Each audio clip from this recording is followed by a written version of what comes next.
Senang bisa menjumpai saudara di hari ini dan tentunya setiap kita siap untuk menikmati setiap berkat yang Tuhan telah sediakan.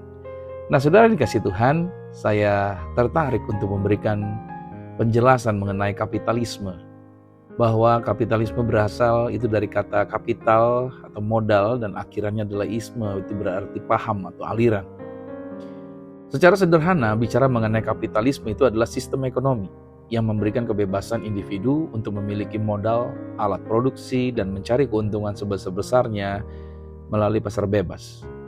Ciri utama daripada kapitalisme adalah kepemilikan pribadi atas harta dan modal. Adanya persaingan bebas di pasar, motivasi utamanya tentu adalah profit atau mencari keuntungan, dan negara hanya berperan kecil dalam mengatur ekonomi. Nah, bagaimana sekarang pandangan teologis tentang kapitalisme ini? Nah, Alkitab tidak melarang kepemilikan pribadi atau mencari keuntungan. Tetapi Alkitab menegur keras cinta akan uang dan keserakahan. Kalau kita lihat di dalam 1 Timotius 6 ayat 10, karena akar segala kejahatan ialah cinta uang. Juga dalam Lukas 12 ayat 15, hati-hatilah dan waspadalah terhadap segala ketamakan, sebab walaupun seorang berlimpah-limpah hartanya, hidupnya tidak bergantung pada kekayaannya itu. Juga dalam Kisah Rasul 8 ayat 20, kisah bagaimana Petrus berkata kepada ex tukang sihir yang telah bertobat, dikatakan, binasalah kiranya uangmu itu bersama dengan engkau, karena engkau menyangka bahwa engkau dapat membeli karunia Allah dengan uang. Jadi kapitalisme itu bisa berguna sebenarnya sebagai sarana pengelolaan ekonomi. Tetapi berbahayanya bila membuat manusia hidup hanya untuk mengejar uang dan keuntungan pribadi. Jadi dengan kata lain, kapitalisme dapat menjadi berbahaya ketika uang itu menjadi Tuhan di dalam kehidupan orang-orang percaya. Nah, dunia modern yang hari ini kita ada di dalamnya, itu dibangun dengan sistem ekonomi ini, yaitu pasar bebas, persaingan, kepemilikan pribadi, dan keuntungan.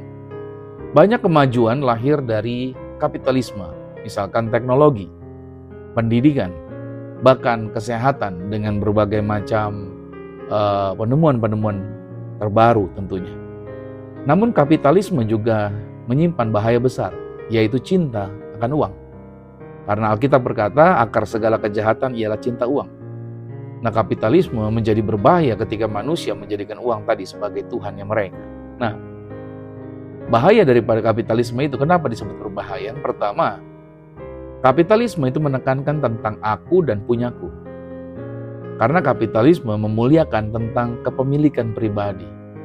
Ya, tidak salah memiliki harta tentunya, karena Amsal 13 ayat 22, orang baik meninggalkan warisan bagi anak cucunya. Tapi yang menjadi salah adalah kalau harta membuat kita jadi egois, gak peduli pada sesama. Masih ingat di dalam Lukas 12 ayat 20, orang kaya yang menimbun harta, dia pikir dia sudah aman. Padahal dikatakan, firman Tuhan katakan orang kaya itu adalah orang yang bodoh yang menimbun hartanya. Nah, berarti di sini kita perlu ingat, hati-hati jangan sampai milikku itu menjadi alasan menutup hati terhadap Tuhan dan menutup hati terhadap orang lain. Alasan yang kedua kenapa kapitalisme itu berbahaya, karena kapitalisme mengukur nilai hidup itu dari harta. Dunia berkata, kalau punya uang, engkau berhasil. Kalau miskin berarti engkau gagal. Itu kata dunia. Tapi Yesus berkata sebaliknya, apakah gunanya seorang memperoleh seluruh dunia, tapi dia kehilangan nyawanya? Markus 8 ayat 36. Berarti nilai hidup itu bukan ditentukan oleh rekening, atau rumahnya besar atau tidak, atau mobilnya bermerek atau enggak. Melainkan nilai hidup itu ditentukan oleh hubungan kita dengan Yesus Kristus. Berarti mari ukur hidup kita itu dengan kasih, dengan iman, dan pelayanan, bukanlah saldo bank nilai ukurnya. Alasan yang ketiga kenapa kapitalisme itu berbahaya, kapitalisme bisa menjebak seseorang pada cinta uang. Di awal sudah dikatakan, jadi 1 Timotius 6 ayat 9, orang yang ingin kaya terjatuh ke dalam pencobaan, jerat, dan nafsu yang hampa. Kita kasih contoh bagaimana Simon, mantan tukang sihir yang bertobat, yang mencoba membeli karunia Roh Kudus dengan uang. Karena dia punya uang, dia pengen memiliki keuntungan dengan kuasa Roh Kudus yang dipraktekkan oleh para rasul. Dalam Kisah Para Rasul 8 ayat 20. Karunia Tuhan itu tidak bisa dibeli, Petrus dengan tegas mengatakan. Berarti Di sini kita lihat kapitalisme bisa membuat orang berpikir semuanya bisa dibeli, padahal keselamatan tidak pernah dapat dibeli. Berarti hati kita di sini diajarkan harus tetap mengasihi Tuhan lebih dari segalanya, bukan untuk yaitu materi yang tadi disebutkan. Nah, berarti saya closing, saudara yang kasih Tuhan, kapitalisme adalah kenyataan dunia modern yang dimana kita hidup hari ini. Tetapi jangan sampai kapitalisme itu merampas hati kita dari Tuhan. Tuhan memberikan berkat, Tuhan memberikan harta untuk kita. Nah, pakailah harta itu untuk memuliakan Tuhan, bukan untuk menuhankan harta. Lalu jadilah saluran berkat atas harta yang Tuhan percayakan, bukan malahan kita menjadi hamba uang. Dan ingat ini kata Yesus, kamu tidak dapat mengabdi kepada Tuhan dan kepada Mammon dalam Matius 6 ayat 24. Jadi saya simpulkan, kapitalisme itu bisa membawa dampak kemajuan, ya. Tetapi jika tidak dikendalikan dengan iman, dia akan membawa kita pada jerat cinta uang. Karena itu hari ini dengar baik, mari jadikan Kristus. Mari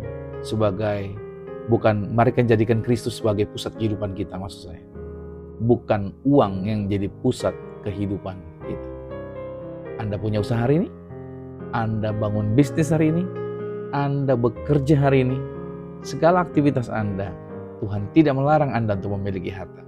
Tapi jangan jadikan harta sebagai pusat kehidupan kita, melainkan hanya Yesus saja. Selamat berkarya di dalam kerajaan Tuhan. Tuhan Yesus Kristus memberkati dan shalom.